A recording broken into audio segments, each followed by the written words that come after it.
Hello, this is Spurs Rewind. I'm Vickie Villarreal, joined today by Rocky Garza Jr., who's back finally. How are you doing, Rocky? I'm back and better. It was a long hiatus. I apologize to anyone that missed me. I doubt anyone did though. But except you and Oh, I Joe. missed you. Yeah. Thank you. See, except you and Joe, but I am back and better. Oh, good. Well, I'm glad. I'm glad you're back. It's good to have you. So we've got a lot to talk about. Lots of little things, Spurs in terms of their season, still not looking so hot, but it's okay because it's all for the Wemby tankathon, whatever. That's what we're in. Lemonaya. Yes. We're tanking. We're on the way. But last week, the Spurs did something super cool. The really hyped up back home in the dome game ended up living up to its potential, I guess, with setting the all-time record for attendance with 68,323 people in attendance. Of course, the game still ended in a loss to the Warriors. It was 144-113. But despite the loss, what did you think about the back home in the dome game? Were you there? No, so I was not there. It was very un-San Antonio of me not to go, but for months I was trying to get tickets, but I wasn't trying to pay arm and a leg. And months leading up to it, I got a higher paying job, so I can afford it. And then my friends were like, let's go. But you know how friends are when you have a group. People say they're down, and then nothing gets done. So I was not going to spend, $100 all the way up top, because according to the broadcast and when I watched it, it looked pretty far. But our own Joe Garcia said you can see from anywhere. So maybe I do have a regret of not going, but I still did watch it. How about yourself? I was there. It was pretty crazy though. So Joe said he sat up in the upper level. I was on the lower level, but toward like one of the ends of right before it turns. And it was a little hard to see. I was wearing my contacts and everything. And I was kind of like, did that go in? Did that not go in? But it was just the energy there was amazing. I wouldn't trade that for anything because I mean, the old school intro that they did with are you ready for this and all that. I got super emotional. They had that light show at the beginning. David Robinson coming out and reading when the official attendance record was broken. It was awesome. It was a great experience. I'm sad you didn't get to make it. I will bet Joe lunch that they're going to have another dome game. I hope they do. I really do. And as I was there, I started thinking, now I know why they only did one dome game, because I feel like the hype around it was so big that if they did this more than once, it would die down, So if they do it again, they'll have to wait a couple of years, because I think a lot of people went, a lot of people who wanted to go ended up going. A lot of people who wanted to go didn't go, like yourself. But I think that initial hype and the desire to beat the record was just so novel that it's going to be hard to get people back. At first, I remember being like, they should do this once a year. It's so awesome. But I think filling it up once a year might be a little difficult, considering it's like 3 times the amount of people who go to a game at the AT&T Center or more. I can't even. Yeah, definitely more. But before we move on, if they did it again, do you think if they scheduled the Lakers, they would get even more people? See, this is one thing I hate. I hated that there were so many Golden State fans there, because I was like, why would you choose to come to this game? Like, of all games, why this one? It was really annoying, but I know, and I just hate that. But I think maybe that's true. If they were playing the Lakers or another big high profile team, or even just individual, they probably would get a good crowd. I think the Lakers may be the only team that would get probably more. I think they could potentially get more than even the Warriors. Because you've seen in the past, people complaining, why are there more Lakers fans at Spurs games? And it's always happening like that. So, and especially with LeBron on his last years, I think it would happen. That's true. And then they could sell the tickets for and more. And then you wouldn't buy them again. I'm just kidding. You'd have to buy them next time. You Oh, have to definitely. buy them. I would be first in line. I'll go camp out for a week. Yes. Yes. I will just buy it and then tell you, okay, you owe me this. Thank you. Yeah, but anyway, so from old to the new, the Spurs are making way on their new training facility. Have you seen anything? Any developments on that? Have you driven by it or anything? I've not driven Rocky? by it, but I did see some stuff in my work email, Oh, and it looked pretty cool. nice. And I know they had the presser yesterday. I'm super excited because what's going to come about. Yeah, I think it's going to be a big attraction for the future of the Spurs. Free agent wise, right. I do agree that going from some of the Spurs that live in like the La Cantera area and like Yeah. Dominion, they have to drive all the way to Fredericksburg to go practice. So I think it's gonna be a cool little short commute for them, and Yeah. it's La Cantera right there. How about yourself? Yeah. It's a great area. I haven't actually seen in person anything about it.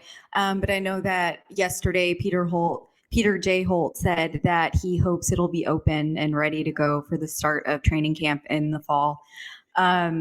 Which is, that seems really quick because I think they Mm-hmm. broke ground about a year ago. So, it's going to be huge, great facility with like state of the art medical facilities on location there and other business sites and what do you call it? Business offices. Yeah. The Rock, all this stuff, like where you can Yeah. watch the game in their little courtyard and everything. But I guess this is a big deal that they're building this for the Spurs. I'm sure they're trying to get attention for future prospects with this. But also, do you think, because as much as we try to shut it down, there's still that discussion of the Spurs leaving, the Spurs going to Austin, the Spurs, are not safe in San Antonio. Do you think this should give some of those people reassurance, knowing that the facility is well underway, pretty close to being finished, and there's talks about the start of the next season actually being there? Oh, for sure. I think we're in reality, the San Antonio leaders and the Spurs group in a whole, they know how much the Spurs is so sentimental to San Antonio. I Mm-hmm. don't see any expansion to reality unless somehow they got new ownership and they just, advanced out, maybe to an Austin. I don't know. I could be wrong, Yeah. but based off, from what I've seen, I wouldn't be surprised, say 15 years down the road, just trying to just ballpark, they moved to San Marcos or New Braunfels or Austin, I'm just saying, I'm being realistic, but I think the way what San Antonio is growing, the development, San Antonio is on a good track of what it's doing. So they'll be able to keep the Spurs. They'll get rid of SAFC, they'll get rid of the mission, they'll get Right. rid of anything before the Spurs. The Before the Spurs mean too Spurs. much. But it's gonna be Yeah. interesting, even though I don't want to see it, when Pop leaves, Yeah. eventually when his time comes, not saying he's leaving now or I want him to leave, but how the team's gonna adjust because Pop's such an iconic figure. Yeah, I agree. I'm not so worried about them ever leaving. I think, like you said, there's an obvious connection to the city of San Antonio. It's almost kind of like when you think of the Green Bay Packers. Like Mm-hmm. Green Bay is this tiny little town that really exists for the Packers, basically. And Mm-hmm. even though San Antonio isn't that tiny, because we're the seventh largest city in the country, it's got that small town feel and mentality. And behind Austin's growth in business and technology and everything that's growing over there, I feel like it's close enough to San Antonio to be associated with the Spurs. I don't think the Spurs will ever change their name to be anything other than the San Antonio Spurs, though, because they can't. They're just the San Antonio Spurs, Austin Spurs, that's the G League. It just doesn't have a ring to it. Yeah. So yeah, like I don't see it, but I could see, like you're saying, maybe them moving to the north side of town, building some sort of amazing arena out in the outskirts past in Bulverde or something. That's a little closer to people Yeah. in Austin to be able to make it there. And with the training facility being moved north, it kind of also can play into that a little bit, to be a little closer to that area, keeping everything sort of over there. But yeah, I really hope they don't ever actually go to Austin because that would suck. And I would hate them and everything in the world. It would just not be Wow, right. big words over here, Vickie. Hate. Dang. Yes, yes.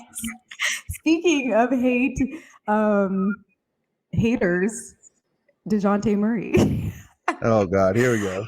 Yes, exactly. So I'm sure, by the time this goes out, everyone will have heard or seen the podcast interview on the All the Smoke podcast with Matt Barnes and Steven Jackson, where Dejounte Murray, uh, full disclosure, neither Rocky or nor I have watched the entire thing because honestly, it's just cringy. Like if you're a Spurs fan, it's It hard to is. watch.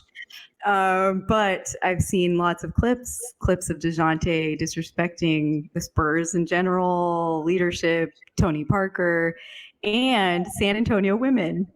Yep. So I just wanted to ask you, like, what's your take on that, his statements and the criticism, and do you think there's any validity to what he's saying? I mean, it's just I see both sides to the spectrum of the what he's saying. I understand your frustrations. You wanted to play, you wanted to start, and you've heard in the past that Pop does do mind games with players, but in reality, the way I see it is Pop wants you to get better. You came into the league thinking you're going to start over a Hall of Fame point guard like Tony Parker. I mean, you're just Yeah, crazy. But you know, he also recognized that the Spurs recognizes development, and then they give him a yeah, chance. I mean, so like, what's the point of you bashing on them and then trading them? You saw it earlier after he got traded. Oh, well, the organization has bigger problems than it is. You'll see. And then he's like, oh, but shout out to the Spurs. I love them, this and that. So yeah, it's just kind of like wishy-washy what he's really saying. But I think mostly he's just lacking the social skills of what he's yeah, trying to interpret. But in reality, it's kind of just funny to me seeing Spurs Twitter go at it. Oh, he said this. Oh, he said that.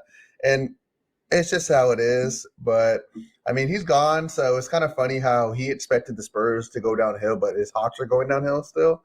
So right, it's just kind of karma biting him in the butt. But I mean, it is what it is. It's the past. We can't keep relishing on it. He can keep relishing on it. But the thing is, it should have been expected. Steven Jackson's a big hater of the Spurs. He bashes the Spurs all the time. So he kind of just was the instigator of him. And you even saw it. He goes, oh, I didn't like Tony Parker either. Oh, he's a bad hmm, person, this and that. So it's whatever to me. How about yourself? yeah.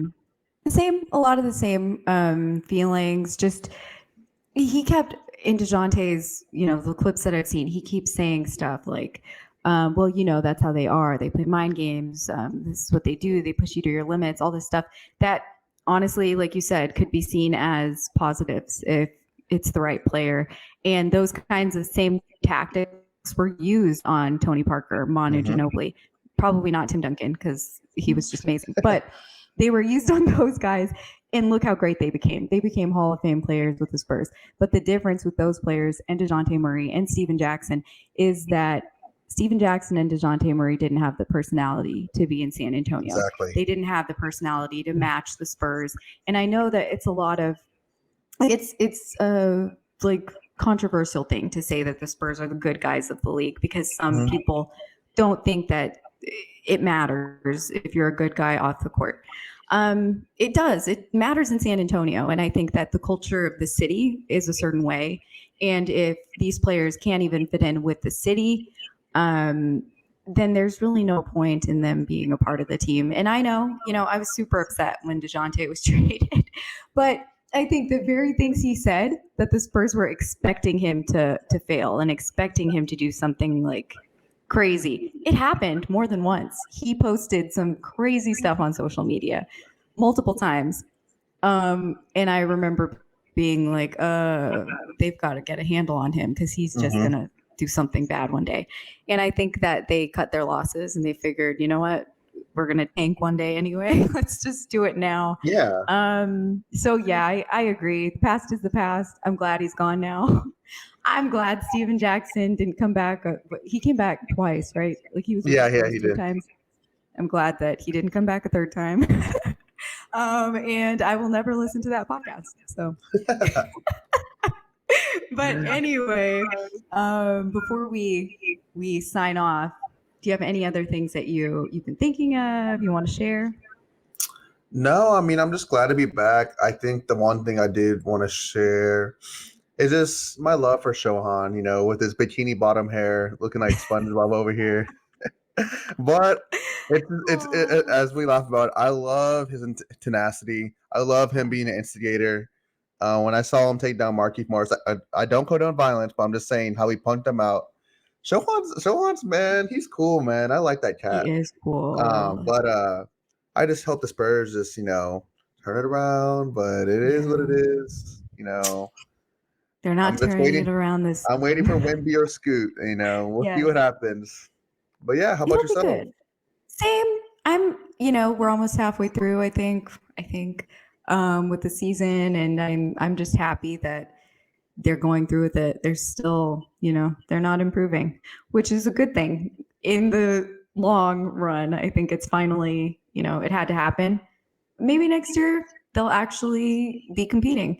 And that's all we can hope for at this point. But there's some good developments. I like seeing, like you said, Sohan. Sometimes I forget he's a rookie. He's just very poised, really dependable. Yeah, and then seeing Keldon just continue to grow, I think it's reassuring and looking forward to what's to come, I guess. Yeah, of course, of course. Yeah.